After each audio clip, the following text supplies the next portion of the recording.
Assalamualaikum warahmatullahi wabarakatuh. Bertemu kembali di Ekonomi Industri pertemuan keempat. Pada bagian pertama ini kita akan membahas tentang pasar atau market. Kita akan mulai dari definisi pasar dari berbagai referensi. Menurut Sudarsono, pasar adalah jumlah barang atau jasa yang ditawarkan pengusaha tergantung atas titik optimal usaha pengusaha tersebut. Konsep titik optimal ini berlaku pada semua pasar yang dihadapi oleh pengusaha tersebut. Kemudian menurut Pask dan Lowers, pasar adalah suatu mekanisme pertukaran yang mempertemukan para penjual dan pembeli atas suatu produk. Faktor produksi atau surat berharga dalam dimensi fisik dan ruang. Berarti tidak hanya produk, bisa faktor produksi dan bisa juga surat-surat berharga. Kemudian Samuelson and Nordas berpendapat bahwa mekanisme pasar adalah suatu bentuk organisasi ekonomi di mana pembeli dan penjual bertemu dan berinteraksi melalui pasar untuk memecahkan 3 masalah ekonomi yang mendasar. Sedangkan pasar itu sendiri adalah proses yang digunakan oleh pembeli dan penjual untuk berhubungan dalam menentukan harga dan jumlah. Jadi pasar itu nanti kemudian akan membentuk suatu mekanisme pasar. Kemudian menurut Gillarzo di tahun 1998, pasar dalam arti sempit menunjukkan tempat di mana pada hari tertentu para penjual dan pembeli dapat bertemu untuk proses jual beli barang ataupun produk tertentu. Para penjual menawarkan barangnya dengan harapan dapat terjual dan memperoleh uang sebagai penggantinya. Sedangkan di sisi lainnya, para konsumen datang ke pasar tersebut untuk berbelanja dengan membawa uang untuk membayar harga produk yang dibelinya. Kemudian mari kita perhatikan definisi dari Miller dan Manners tahun 1997. Menurut Miller dan Manners, pasar tidak merefleksikan suatu tempat, atau dalam arti luas, suatu pasar itu tidak harus suatu tempat, tetapi istilah yang merujuk kepada institusi yang menjadi ajang operasi kekuatan-kekuatan dalam menentukan harga. Dengan kata lain, pasarlah pemasokan dan permintaan beroperasi. Di sisi lain, lokasi pasar itu merujuk kepada lokasi geografis tempat pertukaran terjadi, tempat hasil pemasokan dan permintaan berlangsung, dan tempat di mana syarat-syarat terjadinya transaksi tersebut terdaftar.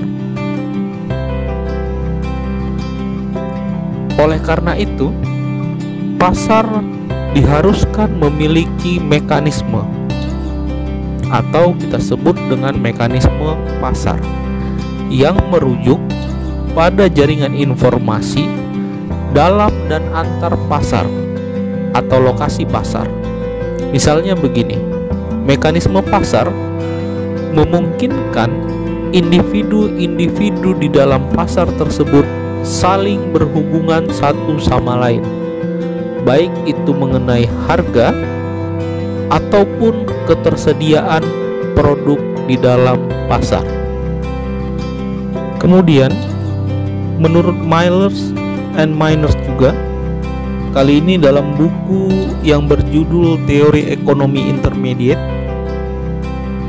mereka mengatakan bahwa pasar setidaknya memiliki dua fungsi yang penting. Yang pertama itu adalah fungsi kompetitif.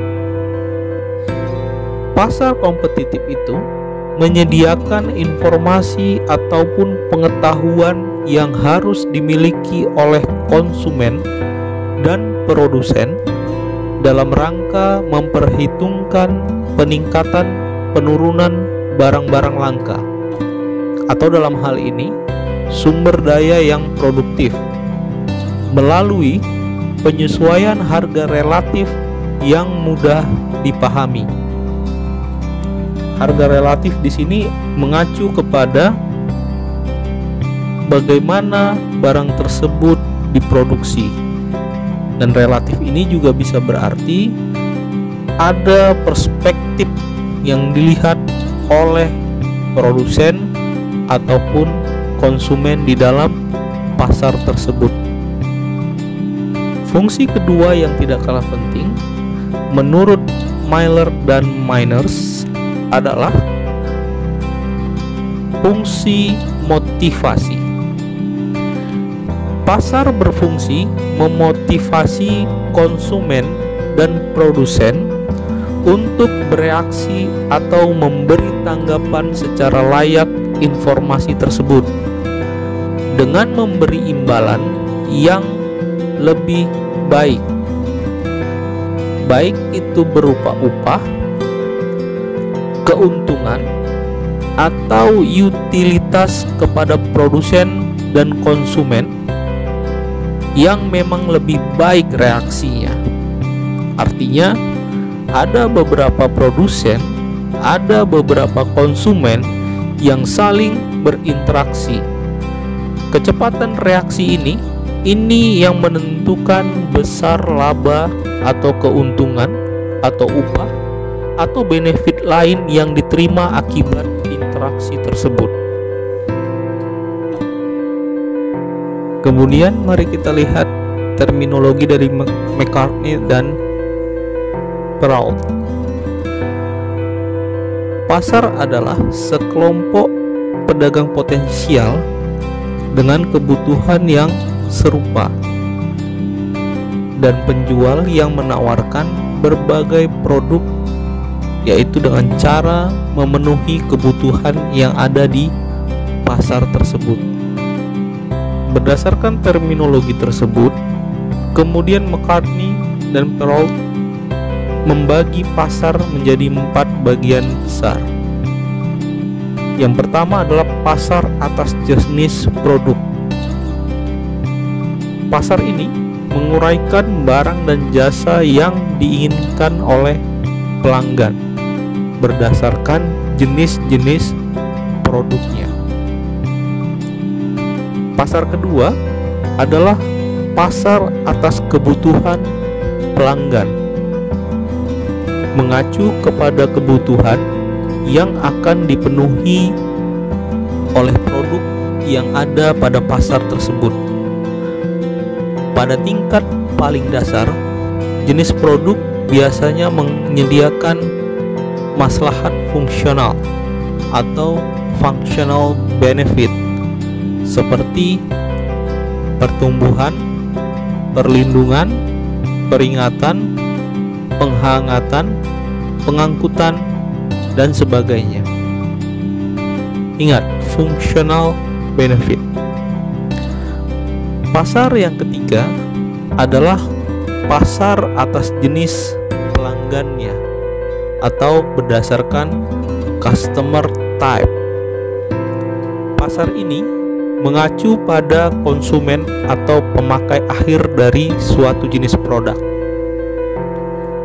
atau jenis pelanggan yang sekarang menjadi pelanggan potensialnya.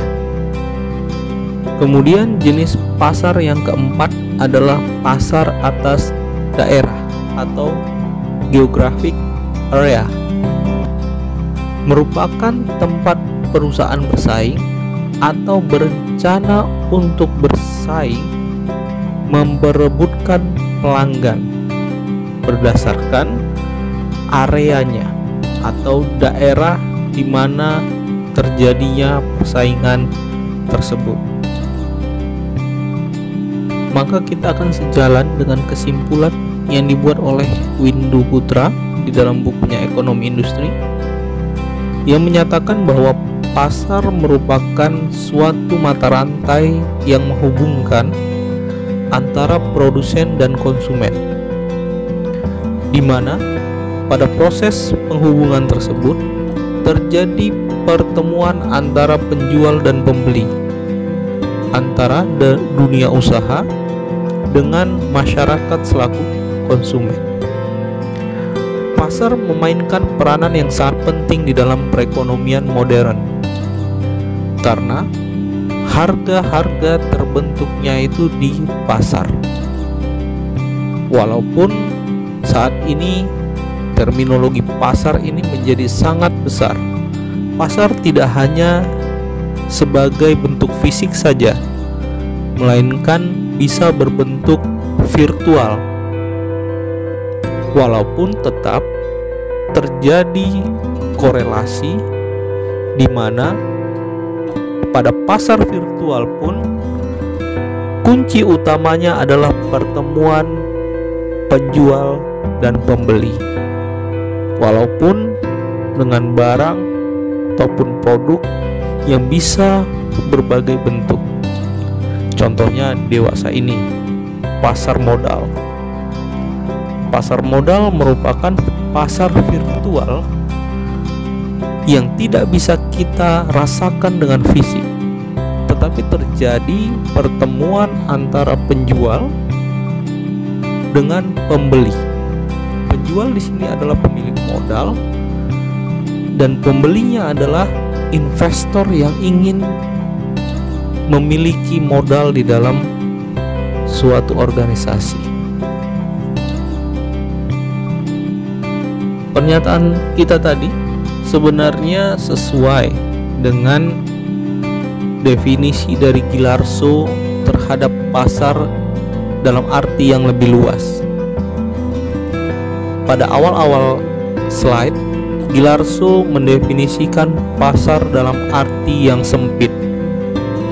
Pada slide ini, Ghilarzo merujuk pasar pada arti yang luas, di mana dalam arti yang luas dapat diidentifikasikan apabila memiliki komponen. Yang pertama adalah suatu pertemuan. Yang kedua adalah penjual atau orang atau organisasi yang mau menjual. Kita quote and quote ya, maksudnya ini adalah subjek. Yang ketiga, orang atau organisasi yang mau membeli. Quote and quote, orang yang dimaksud di sini adalah subjek juga. Komponen keempatnya adalah suatu barang dan atau jasa tertentu. Dan komponen yang kelima adalah adanya harga tertentu akibat dari komponen 1 sampai dengan komponen 4. Terminologi terakhir kita tentang pasar merujuk pada definisi dari Menteri Perindustrian dan Perdagangan Republik Indonesia, yaitu Kepmen nomor 23 garing MPP garing Kep garing 1 tahun 98. Pasar didefinisikan menjadi tempat bertemunya pihak penjual dan pihak pembeli untuk melaksanakan transaksi di mana proses jual beli terbentuk. Kemudian, menurut kelas mutu dan menurut sifat pendistribusiannya digolongkan menjadi yang pertama, pasar modern. yaitu pasar yang dibangun oleh pemerintah, swasta, ataupun koperasi yang dapat berbentuk mall, supermarket, department store, dan shopping center, di mana pengelolaannya dilaksanakan secara modern dan mengutamakan pelayanan kenyamanan berbelanja dan dengan manajemen berada di satu tangan, bermodal relatif kuat, dan dilengkapi label harga yang pasti. Kemudian yang kedua adalah pasar tradisional, yaitu pasar yang dibangun dan dikelola oleh pemerintah, swasta, koperasi, ataupun swadaya masyarakat, dengan tempat-tempat usaha berupa toko, kios, los, tenda yang dimiliki atau dikelola oleh pedagang kecil dan menengah ataupun koperasi dengan skala kecil, dengan modal yang cukup kecil, dan dengan proses jual beli melalui tawar-menawar. Kemudian yang ketiga adalah pasar grosir, yaitu pasar tempat dilakukannya usaha perdagangan dengan partai yang cukup besar. Sedangkan yang keempat, pasar eceran, adalah pasar tempat dilakukannya usaha perdagangan dalam partai kecil. Dan yang terakhir adalah pasar swalayan atau supermarket, adalah pasar yang kegiatan usahanya menjual barang-barang kebutuhan sehari-hari secara langsung kepada konsumen dengan teknik pelayanan oleh konsumen itu sendiri atau self services. Tetapi di era sekarang kita juga mengenal pasar-pasar yang lainnya. Untuk kebutuhan sehari-hari, kita mengenal adanya marketplace atau pasar virtual yang diusahakan oleh vendor teknologi. Dewasa ini sebut saja Tokopedia, Shopee, Lazada, Blibli, Bukalapak, dan sebagainya. Ini merupakan pasar generasi digital yang lebih menggunakan atau berarah ke dalam teknologi dalam proses pelayanannya, di mana semua penjual bebas menjual dan pembeli bebas menentukan pembeliannya, walaupun kedepannya faktor-faktor mempengaruhi proses terjadinya jual beli menjadi lebih kompleks. Teman-teman silahkan cari definisi pasar dalam konteks Islam atau syariat Islam. Baik, sekian untuk video bagian pertama. Silahkan dilanjutkan ke video pertemuan keempat selanjutnya. Assalamualaikum warahmatullahi wabarakatuh.